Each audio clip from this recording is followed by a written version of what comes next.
out there, right? The consumer has a need. So the goal of a marketer is to fill a need, right? So here we are over here, and we have a product or a service that the consumer needs. So what connects us to right now? What connects the consumer and the marketer? How does the consumer know about us if we're a marketer? What's the internet, right? The campaigns, right? Okay, good. So the internet now is between us. So as a marketer, we have to get in front of our consumer. And how do we do that? What do we put in front of the consumer? Advertisement. Advertisements, what else? The solution, but we create some type of art, right? So maybe social media, a video, a blog, all that stuff. What do we call that? We call that content, right? So the content's right in the middle. And the content is what drives that awareness. We'll talk about the consumer journey a little bit later on, but basically the consumer has to see that content in order for us to be aware of who we are. And that content generally comes in the video, it comes in an image, it comes in the written word, or now it even comes in audio. How many people say, okay, Alexa, tell me where I can buy, hey Google, give me a place where I can buy red shoes, or hey Siri, where's the closest Latin club that I can go dancing in? Right? Audio search is becoming more relevant. In fact, probably before the end of the decade, well, we won't be typing at all. We'll just be speaking out our search and asking for a place to go find it, right? That's what's gonna happen. So now we have that awareness. The first step is that awareness, and we have sort of that funnel of what we're trying to do to get that consumer to see us. That's really the process. And when does the process start? Logan, you wake up in the morning and you want to find a pair of red sneakers because you volunteered to be in the red sneaker marathon. You don't own a pair of red sneakers, do you? How many people own red sneakers in here? Oh, a couple. That's not. So what do? Go on my phone. You go on your phone, and what do you do on your phone? Find where I can buy something. You find where you can buy. You begin the search, right? You go into Google and you punch in, I need red sneakers, or where can I buy red sneakers, or red sneakers on sale, or whatever it may be. So you jump on the internet, and then what happens, Logan? You start seeing results. You start seeing the ads or the content, and you go through that process of selection where you want to pick the one that you want. So it's awareness. The next stage is interest. Because when you put in that search, you're going to be interested in what you get. And then after that, you're learning about that. You're looking at the pricing, you're looking at reviews, you're looking at delivery, you're looking at all these things, and you start considering what you want to buy. After you do those 3 steps, what's the next logical step? Purchase. And that's what we call conversion, right? That's what we want as a marketer. Remember, we're out there to fill a need. We're out there to solve a problem. We need conversions. We go through all these steps, awareness, interest, considerations, to get the conversion. After we have conversion, what's our next goal if we are a marketer? What do you want to do next? Retention. We want the second purchase, and the third purchase, and the fourth purchase. I went back every week for 52 weeks, for 5 years. Think how crazy that is, right? So we want retention. Retention, okay. Now after retention, what's the next step? Jesus. Application. No, one more. So now the consumer buys it. They buy it 2, 3, 4, 5 times. What's the next step? What happens when you buy 5? You mentioned sushi to me, right? Yeah. So what happens when you go to your favorite sushi restaurant? What do? You buy sushi. You buy sushi, and then after you eat there, what do? Experience, the recommendation. Reviews. Exactly right, reviews. And by you reviewing, what does that mean? You're becoming a brand champion for them, right? Yeah. You're telling everybody how great that restaurant. In fact, you were telling me about a great restaurant the other day. Yeah. Exactly right. So that's brand advocacy. That's the next step, right? So what happens when you're a brand champion? course, as long as it's there. Exactly right. That's what we want. We want you to go back as long as you possibly can. Because let's say you spent, I don't know, you don't have to tell me exactly, but let's say you spent $100, because I know you like to eat a lot of sushi. You go back there 5 times a year. Everyone see the math there, right? Times 5. So that's $500 that you spent on that restaurant. You said you're going to go back there as long as you possibly can. Let's say you're able to go back there 10 years. So how much is he spending? $5,000 at that one restaurant. I know you have more than just one. So think about that. If you're a business, don't you want the customer to come back every single time for 10 years? Because there's more than just one of you. Yeah, there's lots of us. There's lots of us, right. So if there's lots of us, think about that number times 10,000 people. Think about that number times 1 million. Who has Amazon membership right now, right? Just about everybody. What do you pay for Amazon now? 15 bucks a month? I don't know either. 15 bucks a month? Student discount. Student discount? So is it $10 a month? I think it's $7 bucks a month. Oh, that's pretty good. I should put my MDC email in there too. I know, if I just had the EDU email, I'm gonna think about that. But my wife's in charge of all that stuff. Yes. So, all right. So let's say it's $10 for easy math. $10 times 12 is $120. Will you ever break away from Amazon? Can you imagine a world without Amazon that you're not part of the Amazon Prime world? Probably not. So let's say you are for the rest of your life, if Amazon's still around, right? So let's say it's 50 years, okay? 50 years times 120, what's the math on that? $6,000 or something like that? Times how many members do they have? A lot, right? That's why they're the largest company on planet Earth, because of that. It's not the only reason. They do a few other things, but that's the reason. So think about that. I mean, and that Jeff Bezos started Amazon in the garage selling books. We all know that, right? And it was 30 years ago, plus or minus. Okay, so that's what we want. This whole illustration, we call that a consumer journey. Every one of us takes this journey when we buy a product. This is exactly what we want as a marketer. It all starts with content and getting in front of the consumer, okay? That's what the goal is here. So what is your product? What are you selling? What is your company? That's all part of that company overview that you need to have. That's all part of it. Then the next thing we talked about is the who. Who are we selling the product to? The next thing we talked about is why. Why would they buy the product, right? Why are they buying us versus somebody else? Then we talked about the when. When would they buy it? Weekly, monthly, seasonally. Then we talked about the where. Where are they going to buy it? Mostly online. Sometimes it could be in a store, right? And then we talked about how are they going to buy it? And again, mostly that's through the internet, online, or something like that. So we want to keep those questions in mind when we're doing our project. So think through some of that, all right? So the overview includes information about the company, what type of business model they are, what type of revenue they could have, are they online, are they in-store? Basically, you want to explain what your company is. It's only a couple of pages. There's not really a lot of information that you want to put there. Okay, the next part, which is part B of your strategy, will be what we call the 4 Ps and also the UVP, okay? So let's stop there to talk about that a little bit. What are the 4 Ps? Product, price, and Promotion. Promotion, perfect. All right, so I'm gonna do it this way. I'm gonna do product, right? Place is where we sell the product. It might not be a physical place. It might be how they consume the product and how they buy the product. And I'm going to put promotion next.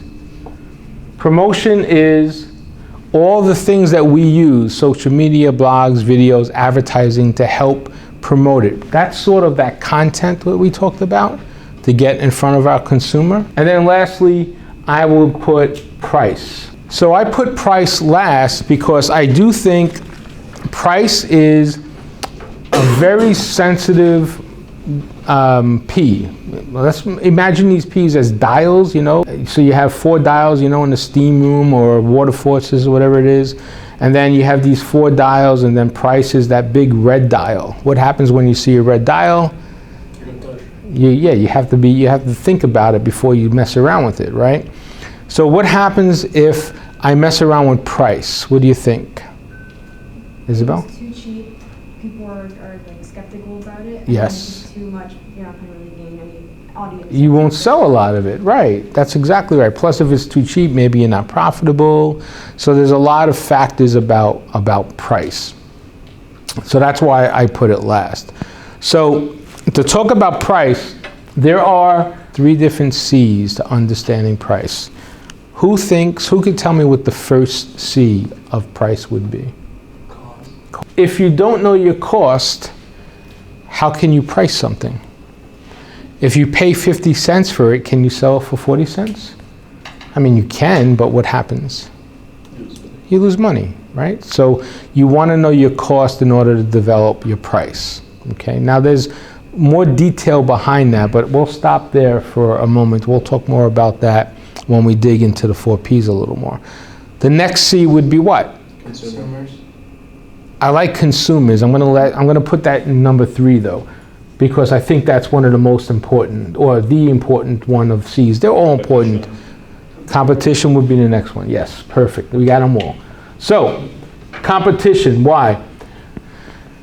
It doesn't matter what I price it. I'm going to price it above my cost. But if I'm competing with somebody and my cost is too much higher than the competition, I probably won't sell it. And if it's too lower than the competition, yeah, I might sell it, but then the quality might be suspect and all that stuff, right? So if you go on Amazon, you see 15 products, basically the same thing. One is 10 cents cheaper than the other, right? So you look at that. And then, of course, all that is great, but it really doesn't matter unless the consumer buys into it. If the consumer doesn't believe that that's the right price, they're not going to buy it. So I always use this story. There's a term called that, and this is the behavior part. This is the science part of the marketing I was talking about. There's something called a reference price. A reference price is a price that we have in mind that something should cost already. Anybody here eat hamburgers? Call us, what would you pay for it? $16?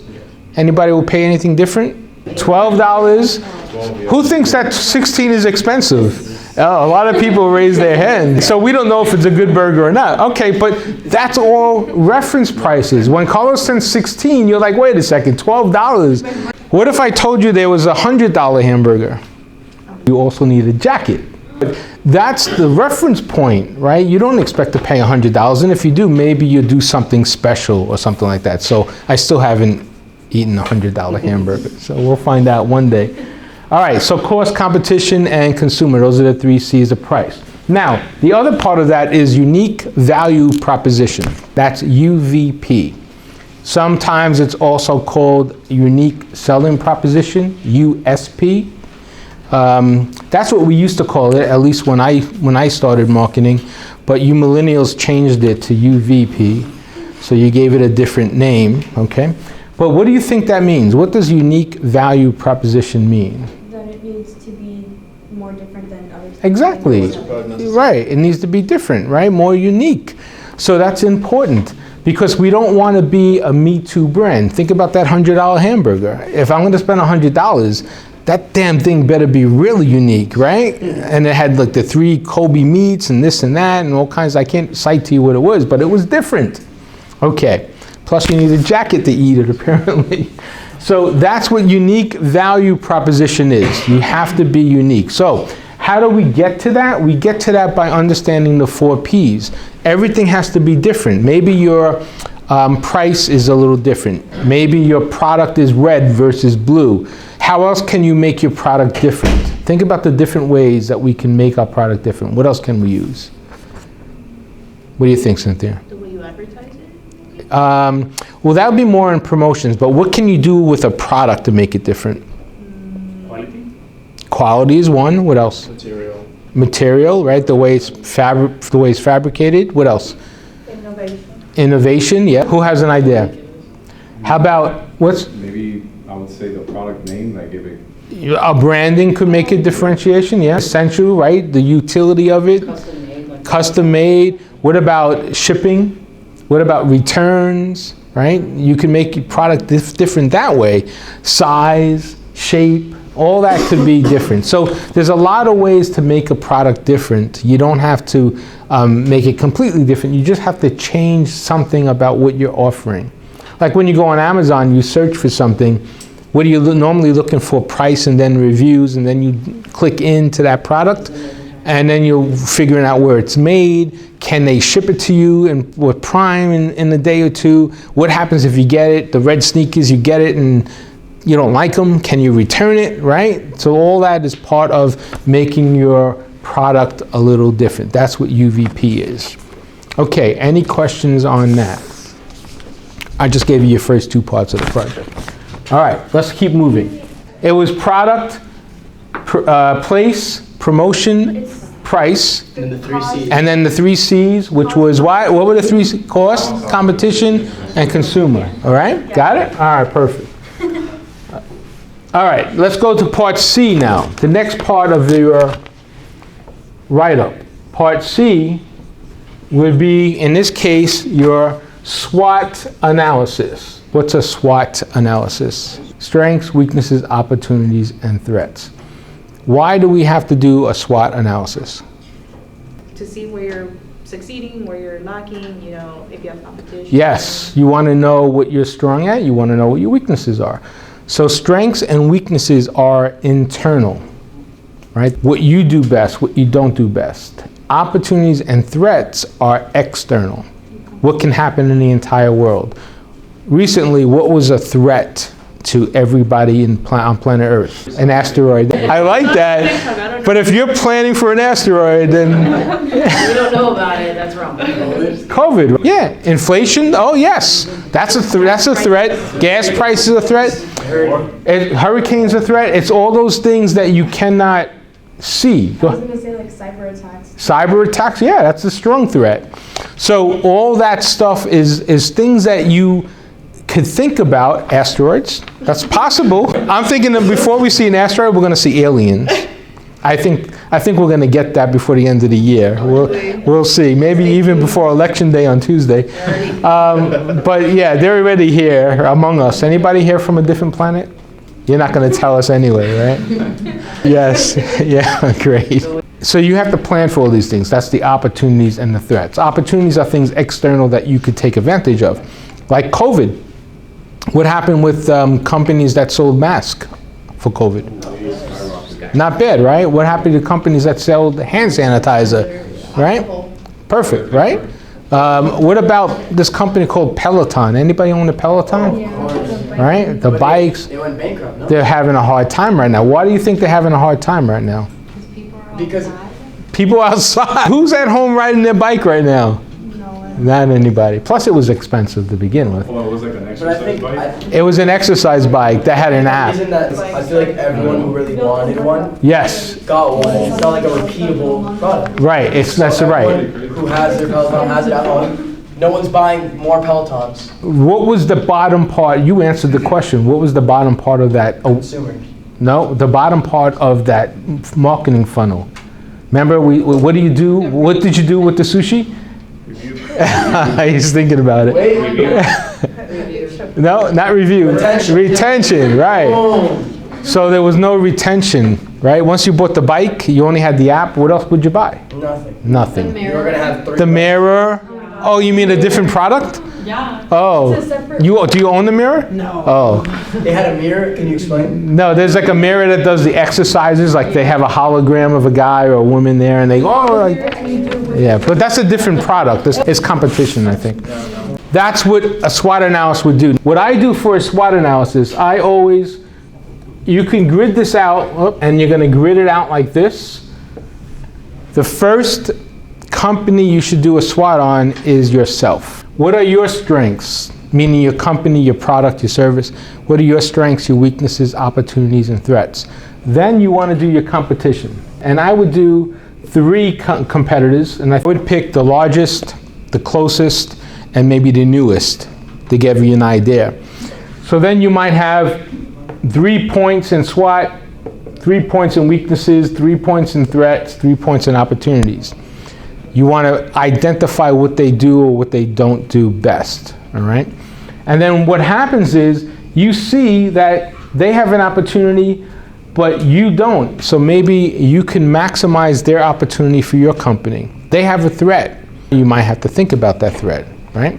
So that helps you plan that out. Yes? I'm sorry. Go ahead. No, don't be sorry. So when you say me, you're talking about like the company. Your company, the Like, product, not your like- service. Okay. Right, yeah. But when you say me personally, Everyone also has. yes, strengths you should do a personal SWOT. You should do that yearly, every couple of years. If you haven't done it, look internally for SWOTs. That's a good point though. But this is for the company. So there's a book that, at least when I was going through my studies, it's by Sun Tzu.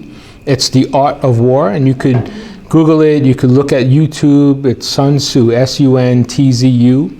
So Sun Tzu was a Chinese general. He wasn't at first a very well-known general, but he said to the emperor that he could make anyone be successful, help anyone be successful in the art of war, in fighting and defending the kingdom and stuff like that. So the emperor challenged him and said, I don't believe you. And Sun Tzu said, well, I can prove it to you. And he said, okay, prove it. So what he did was he lined up the concubines and all the women that were there for the emperor, and he cut one of their heads off. Because he was trying to get them to do some exercises, but they all laughed and giggled and they didn't pay attention. So he cut one of their head off. What do you think happened once someone's head got cut off? Everyone got straight in line. Yeah, everyone got straight in line.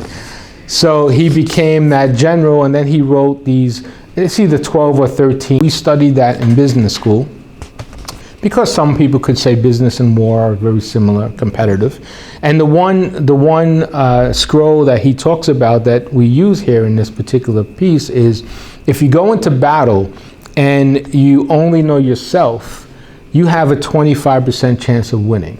If you go into battle and you know the competition, you have a 25% chance of winning. But if you go into battle, you know yourself and the competition, you have closer to 100% chance of winning, because you know both yourself and you know your competition. You know your strengths, weaknesses, opportunities, and threats on both sides.